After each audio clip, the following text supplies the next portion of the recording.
মহিলাটি যখন এই মহিলাটির বাড়ির সামনে নোংরা বর্জনা ফেলে দেয় তখন সে বলল, আরে দিদি, আজ এতটুকুই নোংরা, আরে তুমি বাড়ির বাকি নোংরাও নিয়ে আসো, সেটাও ফেলে দাও, এখানে আমি সব পরিষ্কার করে দেব। এরপর সে এখান থেকে চলে যায়। পরের দিন এই মহিলাটি আবার তার বাড়ির নোংরা আবর্জনা এনে তাদের বাড়ির সামনে ফেলে দেয়। তখন সে খুশি খুশি এটাকে পরিষ্কার করতে থাকে। এর পরের দিন এই মহিলাটি তার অপেক্ষায় দাঁড়িয়েছিল। এরপর সে একটু পর নোংরা আবর্জনা ফেলে দিতে আসে। তখন সে বলল, আরে দিদি, আজ আপনার এত দেরি হলো কেন? আমি তো কতক্ষণ ধরে আপনার জন্য অপেক্ষা করছি যে কখন আপনি এখানে নোংরা আবর্জনা ফেলে দিবেন আর আমি পরিষ্কার করব। তখন এই মহিলাটি বলল, এটা কি নাটক বানিয়ে রেখেছো?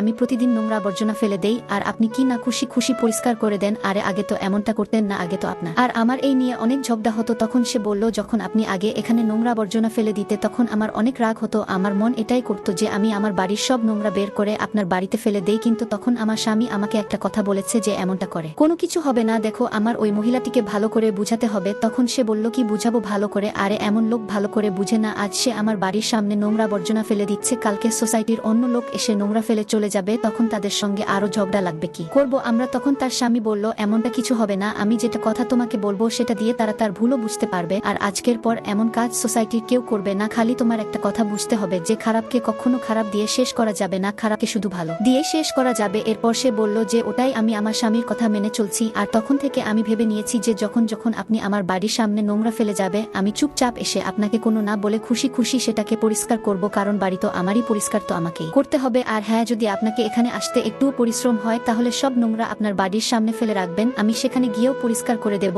আমার কোনো অসুবিধা হবে না, কারণ যদি নোংরা ফেলানোর আপনার নিয়ান থাকে তাহলে পরিষ্কার করা আমার নিয়ান বাকি। আমি এটাই মনে করি যে এক না একদিন আপনার এই কাজের জন্য নিজেই লজ্জা বোধ হবে। এরপর সে কিছুই বলতে পারে না আর লজ্জায় পরে সরি বলে চলে যায়। তো বন্ধুরা, একজন ঠিক কথাই বলেছে যে যদি ঘি সোজা হাত দিয়ে বের না হয় তাহলে হাত বাঁকা করতে হয়, আর বন্ধুরা আপনার ঘি বের করতে না পারলে একটা লাইক করে দেন, আমি ঘি বের করে দিব।